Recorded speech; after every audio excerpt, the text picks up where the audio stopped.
باب بعدی در ثواب عبادت خداوند متعال و منظور از عبادت یعنی طاعت خدا، یعنی عبادت، نماز عبادت، دعا خواندن عبادت، تلاوت قرآن عبادت، نیکی کردن به اهل خانه عبادت، خوشرویی کردن با همسر، خوشرویی نمودن، لبخند زدن به بچه ها، به فرزندان، این عبادت، خدمت پدر و مادر نمودن عبادت، قضای حاجت پدر و مادر، کار اونها را اجرا کردن، این بسیار عبادت عظیمه. قضای حاجت مؤمنین، مشکلاتشون را حل کردن، اینا همشون عبادته. مولای ما حضرت امام جعفر صادق علیه السلام فرمودند که خداوند متعال فرموده: یا ابن آدم تفرغ لعبادتی، ای ابن آدم خودت را فارغ بکن برای عبادت من، طاعت من، خودت را خالص بگردان، از بقیه امور دست بکش، فقط طاعت من مورد نظر تو باشد، حرف شنوی من مورد نظر تو باشد.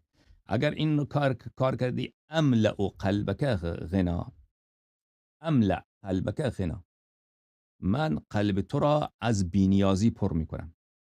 وقتی که فکر تو، توجه تو این شد که من خدای خود را طاعت بکنم، او را راضی بکنم، اوامر او را به جا بیاورم و از نواهی او دوری بکنم، نتیجه اولش اینه که قلب تو را بینیاز میگردانم، در دل تو دیگر تمنای چیزهای خسیس دنیا نیست.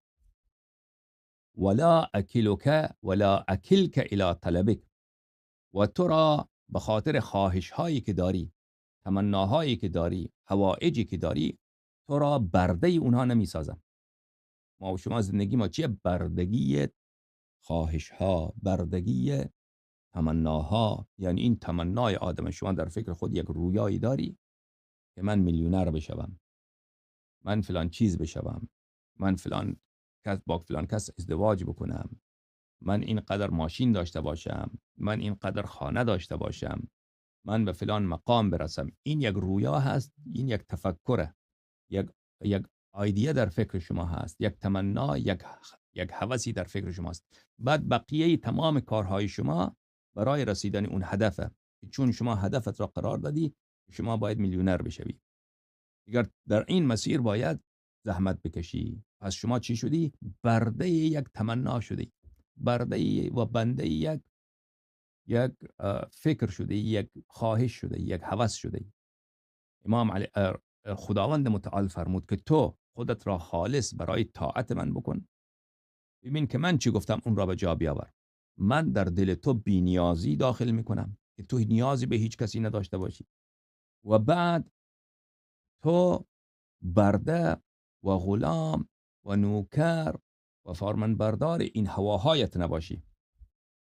و علی ان اسد فاقتک، و وعده دیگر من اینه که دیگر من همیشه گرسنگی تو را من خودم چی میکنم؟ اشباع میکنم، من خودم کفایت میکنم نیازهای تو را، که تو چه مشکل داری من اونها را برآورده بکنم.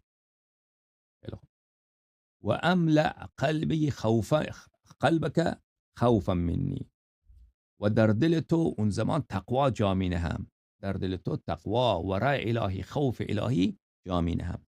که تو طاعت الهی کردی، اون وقت خداشناس می شوی، اصلاح می شوی، از خدا می ترسی، کارهای حرام انجام نمی دهی، درست آدم شریف می شوی. و این لا تفرغ لعبادتی، و اگر ای بنده من تو خودت را فارغ برای عبادت من نکنی، برای طاعت من نکنی، که من بنده خدا ام و من وظیفه ام بندگی هست، من مخلوق خدا ام، وظیفه من غلامی هست، این را فراموش بکنی. اگر این چنین شد، املأ قلبک شغلا بالدنیا، قلب تو پر می شود، مشغول می شود از افکار دنیوی، دل تو همش به فکر زن، به فکر پول، به فکر مقامات دنیوی، هوس‌های دنیوی که نام پایانی ندارد اصلا. ثم لا اسد فاقتک، و دیگر من گرسنگی تو را من اشباع نمی کنم، دیگه تو هیچ سیری نداری، دیگه تو همچین آدمی که به فکرش به دنیا هست که باید پولدارتر بشود، مقامات بیشتر به دستش به او دیگه سیری نداره اون شخص، هرچی بیاد کمه. و اکلک الی طلبک، و تو را واگذار میکنم که تو بندگی چی را بکنی؟ بندگی هوا هوس‌هایت را بکنی. خب این از چیه؟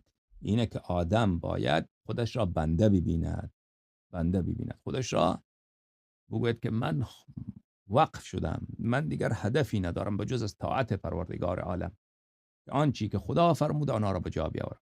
خدا فرموده با همسر خوش اخلاق باشم، خدا فرموده با خواهر برادر محبت بورزم، خدا فرموده با بچه‌هایم مهربان باشم، خدا فرموده پدر و مادر را خدمت بکنم، خدا فرموده رزق حلال به دست بیاورم، خداوند متعال فرموده به نامحرم نگاه نکنم، خدا فرموده من نماز را بخوانم.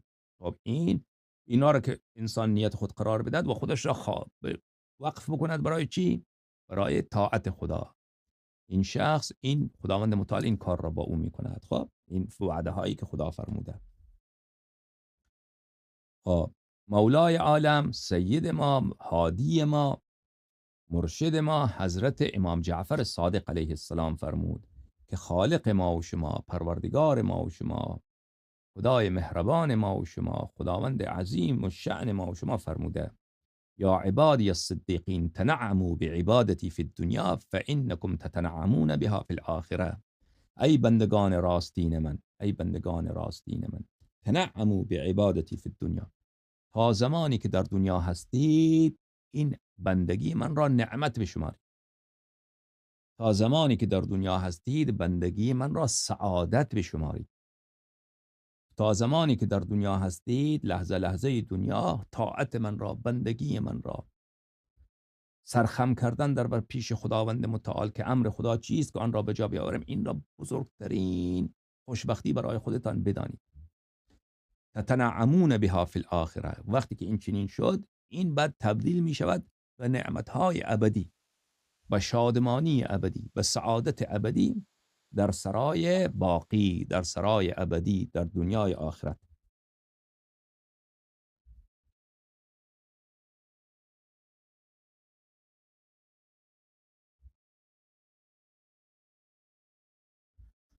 حضرت مولا امام جعفر صادق علیه السلام فرمودند که مولای ما حضرت رسول الله صلی الله علیه و آله و سلم فرمودند: افضل الناس من عشق العبادة فعانقها و احبها بقلبه و باشرها بجسده و تفرغ لها. بهترین آن مردم آن کس است، بهترین مردم آن کس، دانشمندترین، با فضیلتترین مردم آن کسی هست که بندگی خدا را دوست بدارد. وقتی که خدا را شناخت، خدای من چقدر عظیمه، خدای من چقدر مهربانه، خدای من چقدر عزیزه، خداوند متعال چقدر رحمان و رحیمه، این خدا بهترین رفیق، این خدا بهترین یار، این خدا بهترین یاور، این خدا بهترین مونس، این خداوند متعال بهترین همدم، این خداوند متعال بهترین معین، این خداوند متعال بهترین فریادرس، این خداوند متعال سراسر وجود ما هر طرف که نگاه میکنیم در بحرهای محبت او و نعمت او و احسان او ما غوطه‌ور هستیم. وقتی که این را شناخت، بعد با این خدا دوستی کردن، این خدا را از خود نرنجاندن، حرف خدا را گوش کردن، خب این را انسان دوست بدارد. عشق عبادت یعنی چی؟ عشق عبادت یعنی چی؟ که عبادت خدا را انسان دوست بدارد. دیگه عبادت خدا عجب چیز خوبیه. خدای من عجب خدا، بله چه خدای خوبیه، پروردگار من چه خدای خوبیه، و حالا من این خدای خودم را، بله طاعت نمودن از او، بله بهترین کار، من این را دوست دارم اصلا. پس بهترین مردمان کسی هست که طاعت پروردگار عالم را، فرمان برداری از پروردگار عالم را دوست بدارد، نه از اینکه مجبوره، نه اینکه بله از شرم مردم یا فلان، خودش اصلا دوست بدارد این کار را. فعانقها و احبها بقلبه، طاعت خدا را به آغوش بگیرد، دوست بدارد، به آغوش بگیرد و با دلش دوست بدارد. اوامر خدا و نواهی خدا را پاسداری کردن، این را با جان و دل قبول بکند. و باشرها به جسده، و این را با جسد خودش به آغوش بگیرد و بچشد و لمس کند اطاعت خدا را. و تفرغ له، و خودش را خالص بگرداند که هدف من چیه در زندگی؟ هدف من در زندگی حرف شنوی از خدای من، حرف شنوی از پروردگار من، از خالق من. بله فهو لا یبالی علی ما اصبح من الدنیا علی عسر ام علی یسر. پس همچنین کسی که خدا را شناخت و طاعت خدا را فهمید و قدر طاعت خدا را فهمید که چقدر چه سعادتیه و چه نعمتیه و خودش را همیشه در نظر خدا دید و حضور خدا را همیشه در زندگیش لمس کرد و فهمید که من حالا در مشکلات باشم بازم خدا با منه، من در مشکلات باشم بازم پروردگار رحمان و رحیم، او که خالق زمین و آسمان، او که 1000 رئیس جمهور آمریکا، 1 میلیارد رئیس جمهور آمریکا و رئیس جمهور چین همگیش مانند میکروب در برابر او ذلیل و ضعیف و ناچیزن. این خدای مهربان با منه، این پروردگار عالم با منه. اگر من در مشکل هستم چون او با من هست حتما این مشکل برای من خوبه. او میبیند اگر او برای من بد بود او رفع میکرد چون او مهربانه. پس فرمود که وقتی این چنین باشد فهو لا یبالی، این چنین کس اصلا پروا نداره که در دنیا بر او چی میگذرد، چون خدا را شناخته، همدمش را شناخته، رفیق و یاورش را شناخته، رب رحیم و غفورش را شناخته. علی عسر ام علی یسر، او چی در سختی باشد چه در فراخی و راحت باشد برایش فرقی نمی کند. توجهش و عشقش به پروردگار عالم.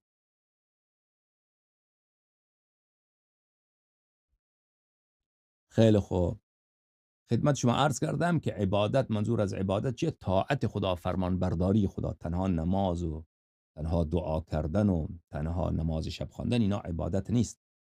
عبادت بله یعنی حرف شنوی از پروردگار عالم.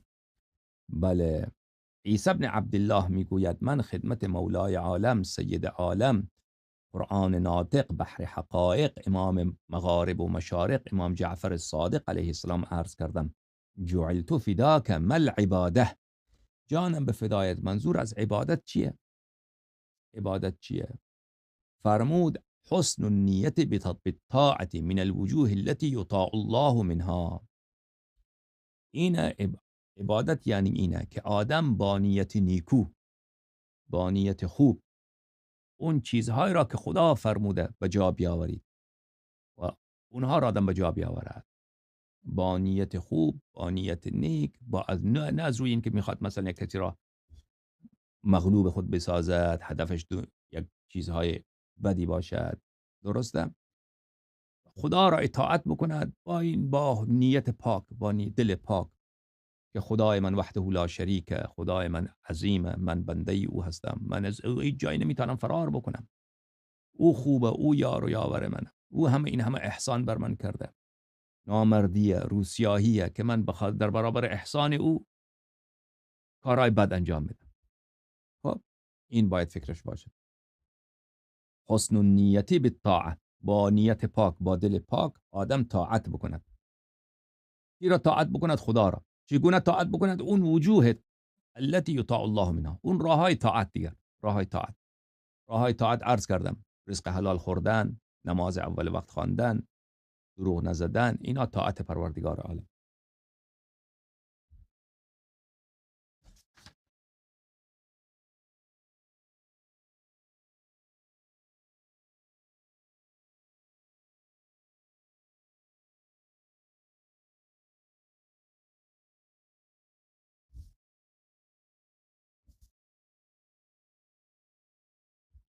مولای ما حضرت قرآن ناطق بحر حقایق، حضرت امام زین العابدین سید الساجدین علیه السلام فرمودند من عمل بما افترض الله علیه فهو من اعبد الناس.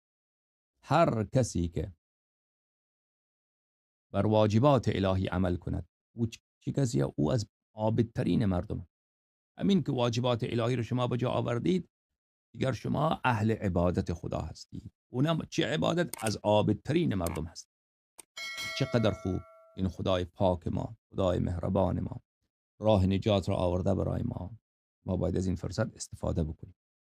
این چند سبایی که هستیم و زندگی زود میگذرد، خیلی زود تمام میشود و از این دنیا به سرای باقی میشتابیم و میرویم و هر لحظه راهی هستیم، هر لحظه به آخرت نزدیک میشویم، به قبر نزدیک میشیم، هر ثانیه. پس در اینجا طاعت الهی، راست گفتن، دروغ نگفتن، تهمت نکردن، نیکی کردن، مردم کسی اشتباه کرد اونا را مغفرت کردن، بخشیدن، خطاهای دیگران را بخشیدن، اینها عبادت خدا است. خدا فرموده که اگر مؤمنین بر شما ظلم کردن، اگر به اونا کینه نگیرید، ببخشید.